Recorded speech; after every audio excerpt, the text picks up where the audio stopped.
سڵاوتان لێبێ ئەم کاتتان باش بینەر و بیسەریاڵقەیەکی دیکەن لە بەرنامەی هەفتانە لە کوردستان 24ەوە تا کۆتایی بەرنامەی ئەم جارەش لەگەڵمان بن. پۆلیسێکی شاری هەولێر بەهۆی وەرزشکردنەوە لە شولارێکی جوانی هەیە و لە کاتی ئەرکەکانیدا بۆتە جێی سەرنجی هاوڵاتیان و گەشتیاران.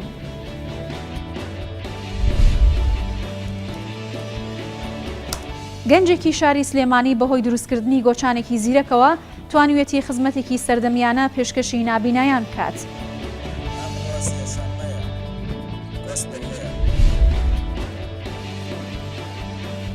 بەمەبەستی هاتوچۆکردنی قوتابیان و مامۆستایانی پەیمانگای تەکنیکی زاخۆ لە جیاتی بەکارهێنانی ئۆتۆمبیل پرۆژەی لێخوڕینی پاسکیل گەشە پێدەدرێت.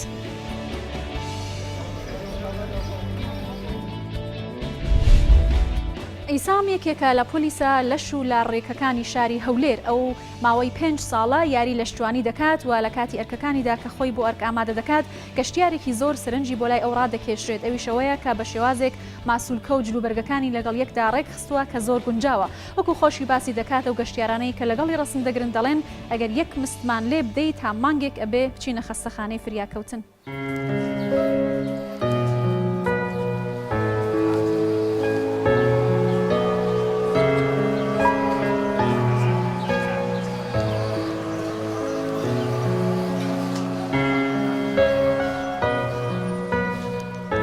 ناوم عیسام محمود خادرە، ڕێپێدراوم لە بەشی پۆلیسی ڕێکاری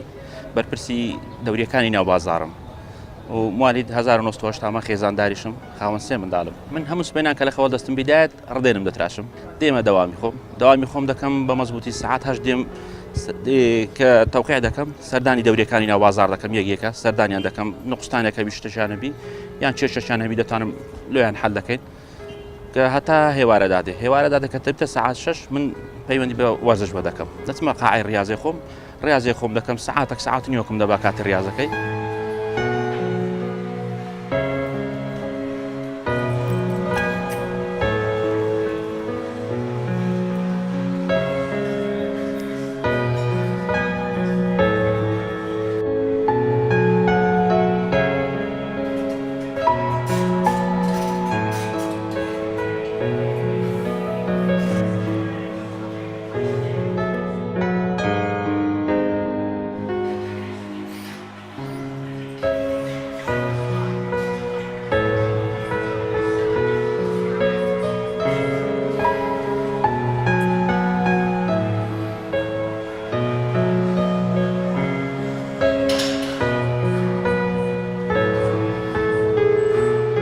هەر لە سەرەتاوە حەزم لە دڵ و بەرجی ڕێکوپێکی بووە، جلگەکانم هەموو بە ڕێکوپێکی لەبەرم کردیە. بەس ڕاضم لە کاتەشی درەنگتر دەست پێ کرد، یعنی ڕاضم کردی کات خۆی کۆمفۆ و ئەوشتانم کردیە. بەس ڕاضی ئاسنی تقریبا 5 ساڵە بەردەوام لەگەری بەخۆشم، تقریبا 20 ساڵە پۆلیسم.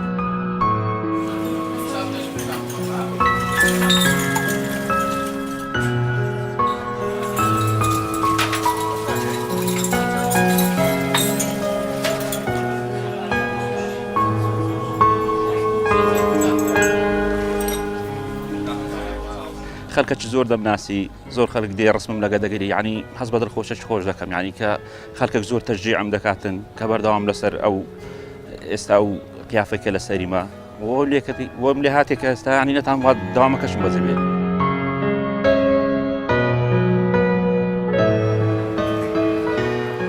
زۆری میوانن، ئەجنەبی دێن، خاصن ئەوانی ئەوروپاش دێن، عەرەب، خاص چینی عەرب هەر بێتە ماشەڵڵا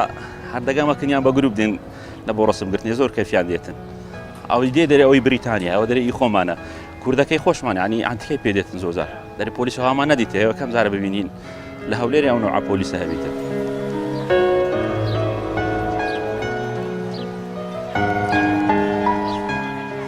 زۆر جار کە خەڵک تووشم دەبی و هەر لە بازار ینی کە دەمبینی و واوەچی دەکاتن، ینی ئەنتیکەی پێدێتن، ئەو دەرێ ئەوە بۆکسەکەم لێدا مانگێک لە تەواڕی دەکەوم، یعنی کەکێ دەرێ مستەکەم لێداتن بە حیاتی قید نابمەوە، ینی با هەر بەخۆم پێکەنی بێکە قسانە دەکەم وەلەو زەڕی کەسشم نەبووە تا سەرخوای بەزات.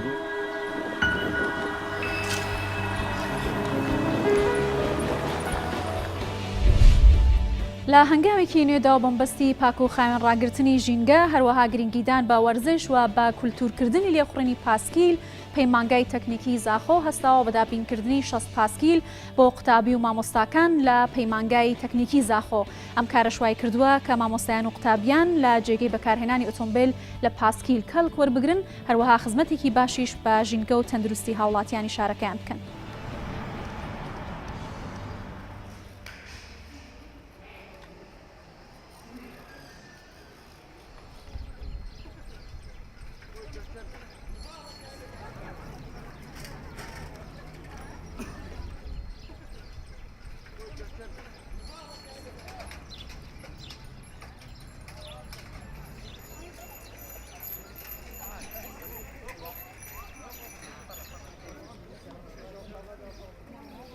شوزای به همیزون ارسال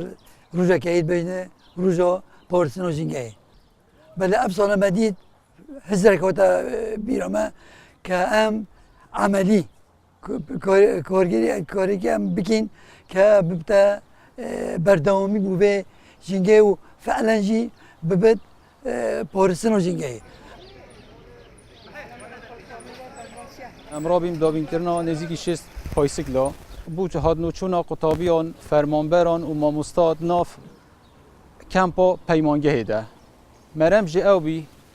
که لشینا آلاوین دیترین و گهاستن ام پایسیکلا بگن وسیلک هم بوی چنده که کارت کرنا خاصر جواگی ببت کلتورک نتنه همه روژا جینگه آرمان جامعه اوه مستمر روژین طاف روژین خوش اف پایسیکلی هد ناف کمپا پیمانگه ده چونه هاتن به پیدا کردن جبرگو اف مسافتا پیمانگه همه حدود هفته و دونه مایه شوی چنده بشید مید زانستی و وحدات مید اداری جیگ دیرن شوی چنده مدویا مفاجئ بهتا ورگرتن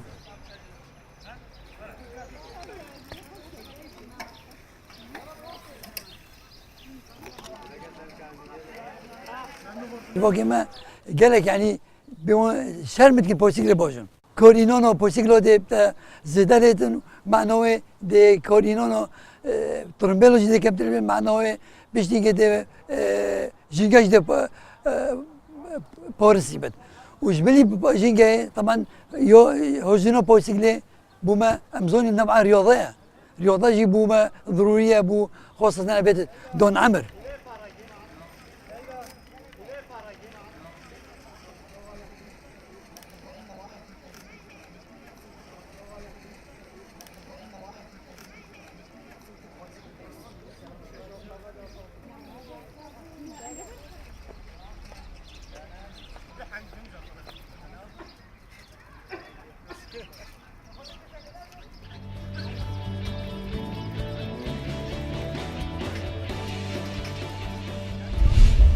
هاوڵاتی سابیر کەریم دانیشتووی قەزای سۆرانە ئەو دوای 30 ساڵ دابڕان لە خوێندن لە تەمەنی 52 ساڵیدا دووبارە دەچێتەوە بەر خوێندن و ئێستا لە یەکێک لە پەیمانگە ئەهلیەکان درێژە بە خوێندن دەدات. گەرموگوڕی ئەو بۆ خوێندنەکەی وای کردووە کە ئێستا لە قۆناغی پێنجەمی پەیمانگایە لە 3 ساڵی یەکەمی پەیمانگادا بێتە یەکەمی ئاستی پەیمانگاکەی خۆیان. ئەومەش وای کردووە کە قوتابیەکان و مامۆستاکانیش بە شێوازێکی زۆر باش یارمەتی بدەن و هاندەرێکی باشیش بێت بۆ کەسانی کە لە خوێندن دابڕاون. هەروەکو خۆشی باسی دەکات ئەو ئەوێت درێژە بە خوێندن بدات و قۆناغی زانکۆش ببڕێت و هانی ئەو کەسانە دەدات کە لە خوێندن دابڕاون کە درێژە بە خوێندنەکان بدەن و بێهیوانە بن.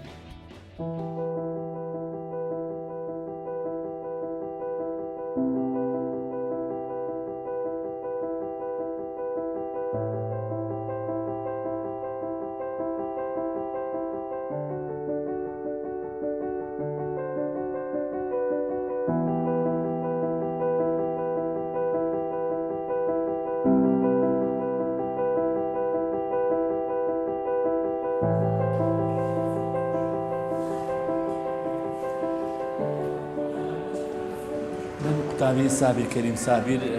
تەمەنم 52 ساڵە کە هاتمە ئەو پەیمانگای نەدەزانی دەست بە دوگمەی پاوەردا بگرم چونکە لە ژیانم کۆمپیوتەرم نەدیت بوو هەتاوەکو فەیسبووکیشم نەبوو لە سای خوا و ئەو مامۆستا بەڕێزانە ئێستا شارەزایەکی باشم هەیە لە کۆمپیوتەر و لە ئەنتەرنێت لە نەتوێرک زۆر خوان لێ ڕازیبی زۆر هاوکاری مەکەن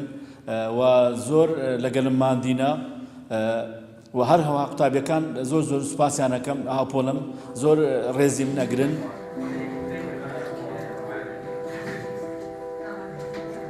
ئێمە لەو پەیمانگەیە تەلابەی زۆرمان هەیە بۆ نمونەیان وەکو حاجی سابر کە نمونەیەکی زۆر زۆر پێشکەوتووە، نمونەیەکی زۆر زۆر جوانە لە ڕووی جیاوازی تەمەنەوە بەو وزە زۆرەی کە هەیەی ئێمە ڕاستی پێ سەربەرزین لە ڕووی ئەدای وەکو بڵێن قوتابیەکی پێشکەوتوو یان قوتابیەک کە لە ڕووی تەمەنەوە جیاوازیەکی زۆری هەیە لەگەر تەڵەبەکانی دیکە ئەمە خۆی هاندانێکە بۆ ئەو قوتابیانەی کە بڵێن تەمەنیان لەوی بچووکترە یان لە تەمەنێکی کچکەتردان.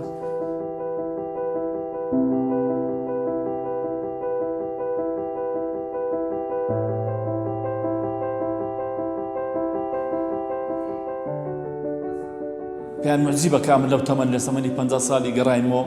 خوێندن و کە لێمە پرسن ئەو جاتایەتی ئەرێم کۆمپیوتەرە بۆ ئەرێم گەڕاینەوە سە خوێندن لە ماڵەوە زۆر زۆر دەستخۆشیان لێکەم هەمیان هاوکارن بەڕاستی سپاسی هاوسەرەکەشمەکەم زۆر زۆر هاوکاری منە کوڕەکانیشم هاوکارن لە ماڵەوە براکانم هاوکارن.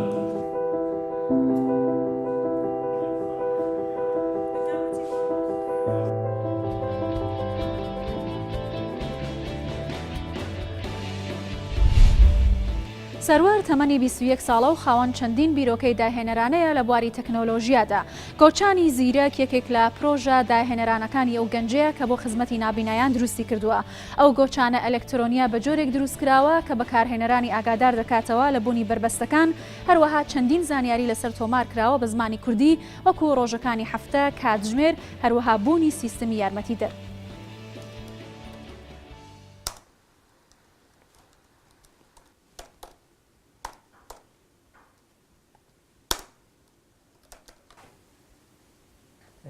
ناوم سەروەر عیزەتە لەدایکبووی شاری سلێمانیم و تەمەنم 21 ساڵە و خولیای من بۆتە بواری تەکنۆلۆژیا کە هەر لە مناڵیەوە حەزم لی بوو، بەڵام ئەوەی کە زۆر بە قوڵی چوومەتە ناو بواری تەکنۆلۆژیاوە لەم 2-3 ساڵی کۆتاییە بووەوە. لەگەڵەوەش کە من خۆم خوێندکاری پۆلی 12، بەڵام لەگەڵەوەش هەر وازم لە تەکنۆلۆژیان نەهێناوە هەتا ئێستاش هەر لەگەڵی بەردەوام، بەڵام بە هۆی ئەوی کە ئێستا لە پۆلی 12 تا ڕادەیەک دوورکەوتومەتەوە لە تەکنۆلۆژیا بۆی کە ئیمساڵ حەزم لە بوارێکی تەکنۆلۆژیە کەواتە بێ من هەوڵ بەم لەو بەشەی کە حەزم لێتی وەربگیرم. من بە حکومەوەی کە ئێستا ئیشی پرۆگرامینەکەم، پرۆگرامین فکرەیە، پرۆگرامین لە سا 20 زانستە، بەڵام فکرەکەی لە سا 80 کەواتە ئەو کەسانی ئیش بە فکری خۆیانەکەن ناتوانن لەسەر ئیشی کەسێکی تر بڕیار بن. بۆ منە ئەو شتەی ئەو کە ئێڵێ ئەمان بێن ئەوە لەبەرکەن. بۆیە من هەتا لە مەکتەبیش بۆتە کێشە بۆم پرۆگرامین کە زۆر کار لە مەکتەب تەمەڵ دەرەکەوم لەبەرەوەی کە من حەزەکەم بە فکری خۆم ئیشکەم، نەک ئەو شتێکە لە منهەجێکا بۆم دیاریەکرێت.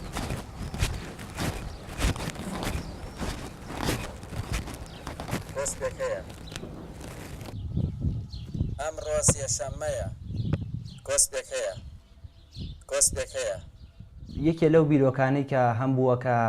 ئەکرێ ئەو کەسانەی کە نابینان سوودی لێوەربگرن، ئەویش بیرۆکەی گۆچانی زیرەکە کە بیرۆکە ئاگەڕێتەوە بۆ نزیکەی 2 ساڵ لەمەوە پێش لەگەڵ کوڕێکی برادرم کە ئەو خۆی نابینایە دانیشتە بووین مەوزوعی تەکنۆلۆژی کرا بۆی ئەویشتی ئەکرێ شتێکی لەو شێوەیە بکرێت کە گۆچانە دروست بکرێت لەیزەری هەبێت و کاتێکە نزیک بوویتەوە لە شتێک ئاگدارێک کاتەوە. ئیتر منیش کە قسەم لەگەڵ ئەو بیرۆکەیم پەرە پێیا وتم بەو شێوێ توانین دروستیکەین، بەڵام ئەستوانی کۆمەڵە شتی تری بۆ زیاوکەین بۆی کە زیاتر ئیسفادەی هەبێت. تایبەتمەندیەکانی ئەو گۆچانە ئەوەیە کە کاتێک نزیکە بیتەوە لە دیوارێک ئاگدار تکاتەوە، یاخود کە نزیکە بیتەوە لە شۆسەی ئاگدار تکاتەوە کە شتێک لەبەر ئەو شۆسەیەک لە بەردەم تا یاخود دیوارێک لە بەردەم تا یاخود شتێ لە بەردەم تا و پێویستە خۆتی لێلابەریت و لە دووری مەتر و نیو یەک بۆ تا نیو مەتر ئاگدار تکاتەوە ئەو و هەروەها کۆمەڵە تایبەتمەندی تریتیا لەوانە قیبلە نما کاتوانی بەکاری بێنیت بە شێوەی دەنگی ئەو ئاگدار تکاتەوە کە ئێستا ئاڕاستی تۆ باکوورەیان باشوورە یاخود ئاڕاستی قیبلە پێویستە بیدۆزیتەوە ئەو بۆ دیاریە کات. یەکی تر لەو تایبەتمەندیانی کە هەیەی ئەتوانی وەکو پاوەربانک بەکاری بێنی ئەگەر لە دەرەوەی ماڵ بووی لە حاڵتی زەروریە بەکاری بێنی و بێجگەل لەمە گۆچانەکە خۆی توانایشی هەیە 14 سەعات بەبێ کوژانەوە ئیش بکات، واتە بەبێ ئەوەی کە بیکوژێنیتەوە 14 سەعات بە بەردەوامی ئیش بکات و چەندی تایبەتمەندیتری لەوانش سەعات و بەروار و ناوی ڕۆژەکانی هەفتە و پێڵێت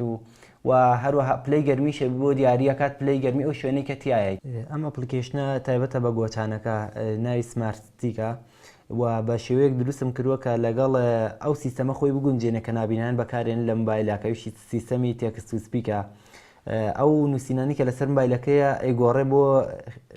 بۆ قسەکردن بۆی کە کەسی نابینان لی تێبگات.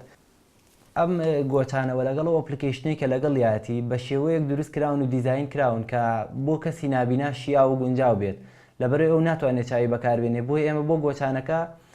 ئەو کۆنتترۆڵی کە دامانناوە بە ئەو توانێت بە لەمس هەستی پێ بک کە ئەم کۆنتترۆڵە ئەو دوگمەیە بۆ چی بەکارێت کە لەسەرێتی و لە هەمان کاتا هێڵپی لەگەڵایە یارمەتی لەگەڵایە کە پێ بڵێ دوگمەکانی کۆنتترۆلەکە بۆ چی بەکارێت.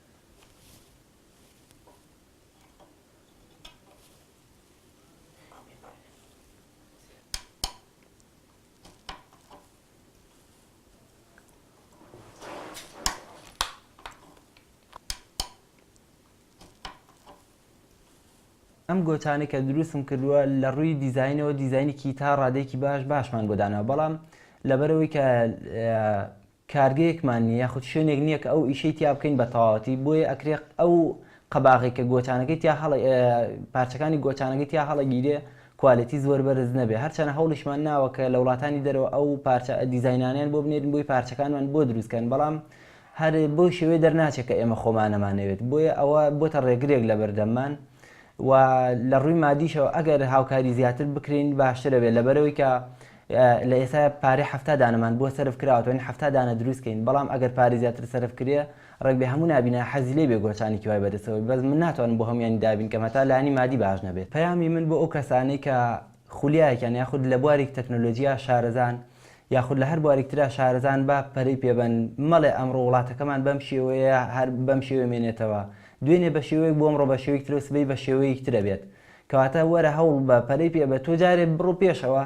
ئەگەر تۆ هەوڵ بێ ئەو کاتە کەسەکان خۆیانێن بەرەو پیر و پێویست ناکات تۆ بەرەو ڕووی کەس بڕۆیت و تەکنۆلۆژیا بەتایبەت کە ئەمڕۆ لە کوردستان بڵاو بۆتەوە بەس بەداخەوە بەلایەنێکی خراپە بڵاو بۆتەوە بەتایبەت ئەو یاری ئەلکترۆنیانەکە هەن خۆیان بۆ دروستکرا مێشکی خەڵکی ئیسراحەت بێ بکەن بەڵام لە ئێمە 10 ساعات و 12 ساعات کە یاری پێکرێ ئەمە لە بری سوود بەخشێ زیانە بەخشێ بە خەڵک. ئەمڕۆ سێشەممەیە.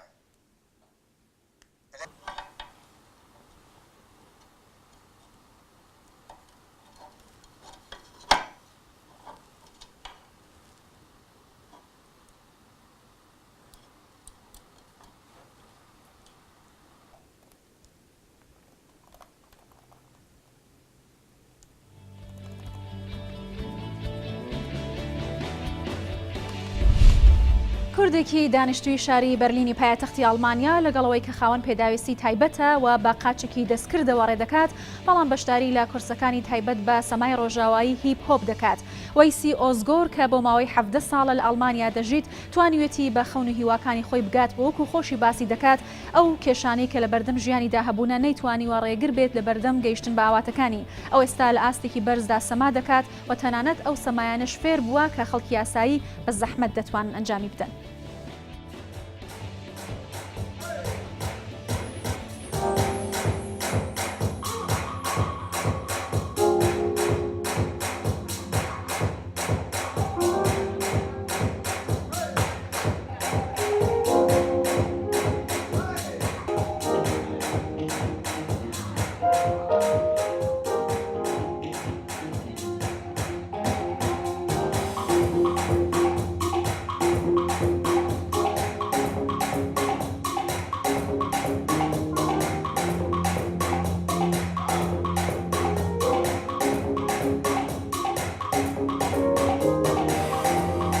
ناوێ من وەیسیە ئەس ji Bakurê Kurdistanê ji Batmanê me 17 salê min ez li Almanya me ez mamosteyê xwendegehê me seretayî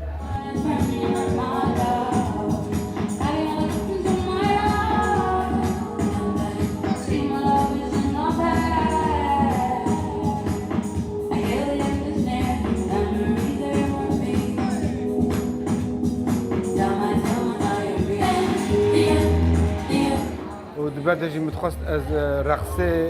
عالمي مودرن ناس بكم وجبوا هيجي مدست بهيب هوب هيكر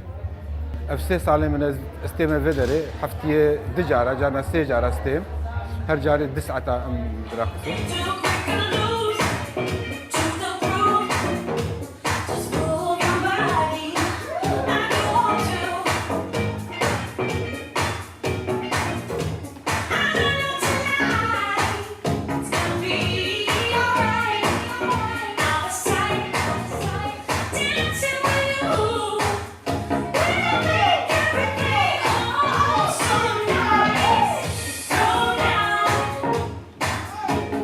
از خونه بینیم یکی ساقط وقتی از لگی خود تخمه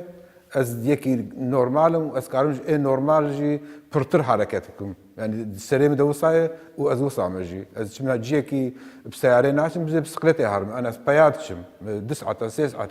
روزه کی ساخ اسکارم پیا هرم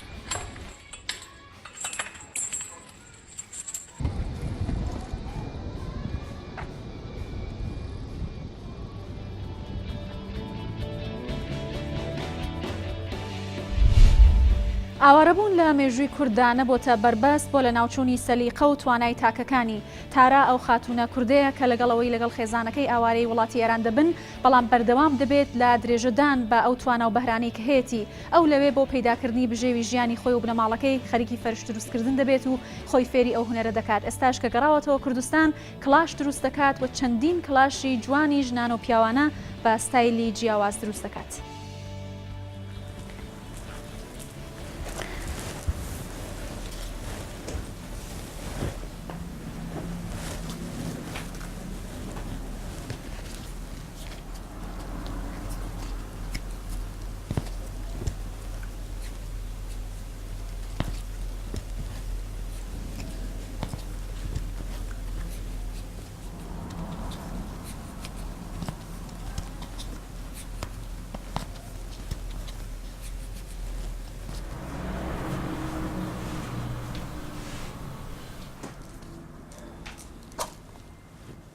من ناوم تارا عبدالرحمن عبدولا تمنم 30 ساڵە خۆم خەڵکی شاری کەرکووکم بەڵام لە سلێمانی دانیشم لە هەر لە مناڵیەوە خۆلیام ئیشکردنم بووە هەر لەگەڵ خێزانەکەمە بە تایبەتی زروفی کوردی ئەم کوردی کوردستان زروفەکەی وا گونجاوە هەر کەسە بە دوای ئیشەکە ڕۆیشتووە ئێمەش هەر لە مناڵیەوە لەگەڵ عیلەکەمانە چەندەها ئیشمان تاقی کردوێتەوە هیچ لەوانە چنینی فەرج بوو کە لە ڕۆژهەڵاتی کوردستان ئەو ئیشەمانە کرد دوای کە گەڕانەوە کوردستان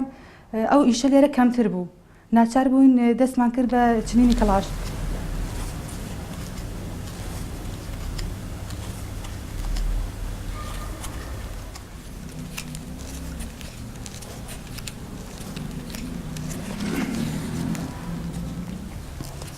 نزیکەی 18 ساڵە بێ من ئەم ئیشەکەم چکم هەلە تەمەنی 11 ساڵێ من ئەم ئیشەم کردووە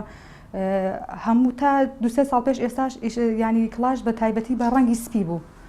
بەڵام ئێستا لەبەر ئەوەی کە ئێمە ئیشەکانمان زیاتر تایبەت کردو بە ئافرەتان 3 ساڵە بێ ئیشی ئافرەتانەکەم ئافرەتان وەکو خۆمان نەزانین دایم حەزمان بە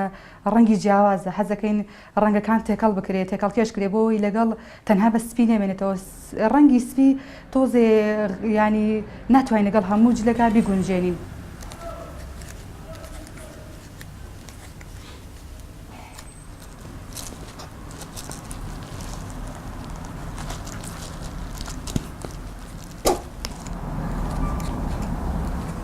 بۆ پیاوان چەند جۆرێ لە کلاشمان هەیە ئێستا بە تەنها لەسەر ژێری پەڕۆ ئەو ئیشە ناکەین چونکەم زۆر کەس حەزەکات شتەکەی تێک نەچێ ژێری پەڕۆ خۆشمان نەزانین لە کاتی تەڕبوو تێک ئەچێ ئێستا بە زۆری کلاشەکان لەسەر ژێری لاسیک ئەەکەین ئەم جۆرەمان هەیە سپیە ژێرەکەی لاسیکە هەر ژێری لاسیکە بیشیشۆی یعنی لە کاتیش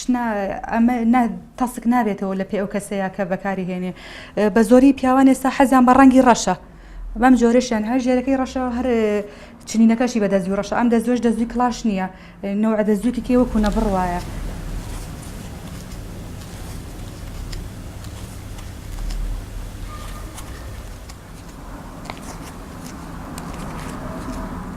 کلاشی ژنان لەگەڵ کلاشی پیاوانە جیاوازی زۆری هەیە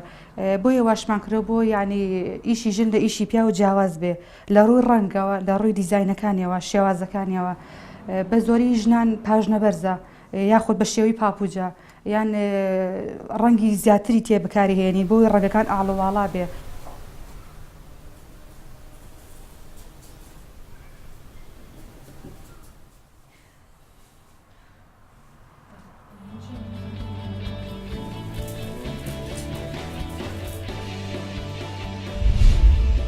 لە ماوەی ڕابردوودا بە بەرنامەی هەفتانە لە کوردستان 24ەوە لەگەڵتان بووین تا پێگەیشتنەوەیکی تر هەر شاد و بەختەوەربن.